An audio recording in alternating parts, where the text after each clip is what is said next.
Morning everyone and welcome back. You remember last time I talked about how to reduce the complexity in a shot by using focus. So this week I'm going to show you just how I do that. So let's have a walk down to the beach and try and find a suitable composition. I think what I'm looking for is a rock in a rock pool, and bearing in mind the light I've got today, it'd be really great if I could get a good reflection.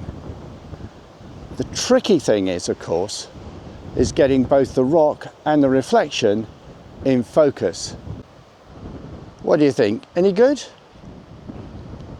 Single rock on its own? Well, there could be something here.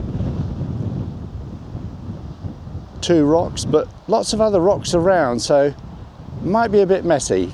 Let's move on, see what else we can find. Well, there's another opportunity. Trouble is, because I want complicated, the background's not messy enough. It's just not easy finding a composition when everything is so complex, isn't it? Anyway, let's keep searching. Amazing, isn't it? I was just reminding myself, this is just another form of rock pooling, isn't it? When we were children, we used to dive around all the rock pools at the beach just to see what was living in them, crabs and shrimps and all sorts. What I'm looking for this time is rocks. Nothing changes, does it? Nothing changes. I have found gorgeous little rock pool with seaweed on the left hand side. It's quite shallow and you can see through to the bottom because the water is so clear. It's got a little sort of rocky island in the middle of the pool.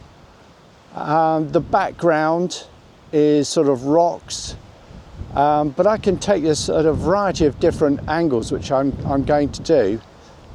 I'm going to do this in a 16:9 format. And the idea again is to isolate the little island of rock against the background. And I'm going to try and do this with autofocus first, and then see if I can improve on those shots using manual focus. So just let's give this a go. Wow, it's still windy. Right, another one of those sort of let's get down low sort of shots. Might just sort of add a little bit of the exposure compensation here just by 2/3 of a stop again. Right, where's my island? So I'm on F4 again, and as usual I'm using auto ISO and 1/500th of a shutter speed. Now I'm just wondering if I can get some blur in the front with this gorgeous strata here and the little island there. I think this is going to be too wide for that shot. So I might have to go back a little bit.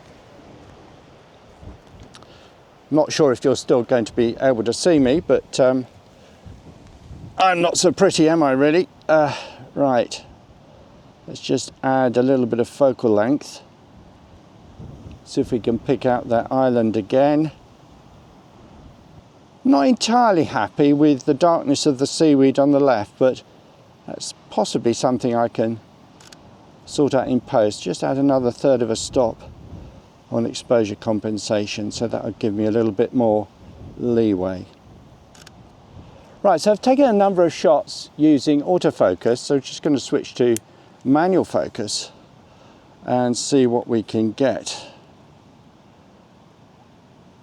Right, let's, where's my rock? That's quite a narrow depth of field, so I might just back off the focal length a little bit. Just give me a little bit more space to work with. I'm just going to drag the manual focus on the front face of the rock All right, let's try a slightly wider shot and see how that...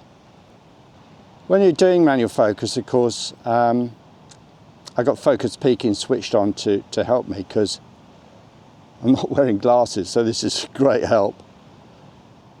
Yeah, no, I'm just going to try a different crop here. So let's just go for a 1x1 and see what we can achieve.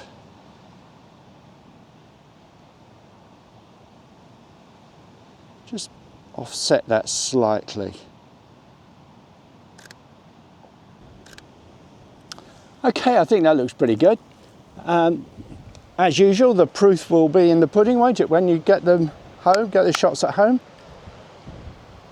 Excellent. One of the reasons I absolutely love beach photography is that it's a constantly changing environment. And what might be a suitable composition one day is going to be completely changed the next day. If only through tidal states, currents, wind strength and so on. I mean, today's been a bit challenging. It's a beautiful day again, bit challenging, but because the wind nearly keeps taking my hat. Not so far. So because of the complex nature of a beach, it's very difficult sometimes, as you've seen today, it's very difficult sometimes to actually find a composition that you want to shoot. But when you do, you need to make the most of that composition, don't you? And using focus to help isolate your subject within a complex environment is certainly one way to do that. So today I've shown you a couple of methods, one using autofocus and one using manual focus, which you can ensure you're going to get a little bit more refined with your focus.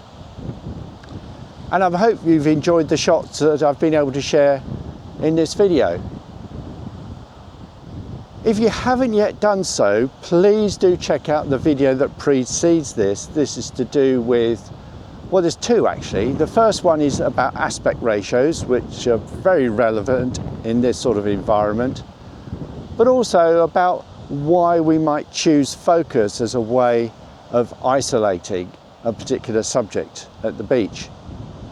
And I'll put links to both those videos at the end of this one. So is this a technique that you have used yourself? And if not, why not give it a try? It might certainly change how you see a beach, how you actually take your shots, how you compose. But remember my thoughts from my last video. It is not essential to have everything in the frame with a tack sharp focus. What is essential is that the viewer understands what you're looking at and the story that you're trying to tell. Nothing more, nothing less. It's that simple. Okay, that's it for now. I hope you've enjoyed the video and hope to see you next time. In the meantime, bye. Wow, it's windy.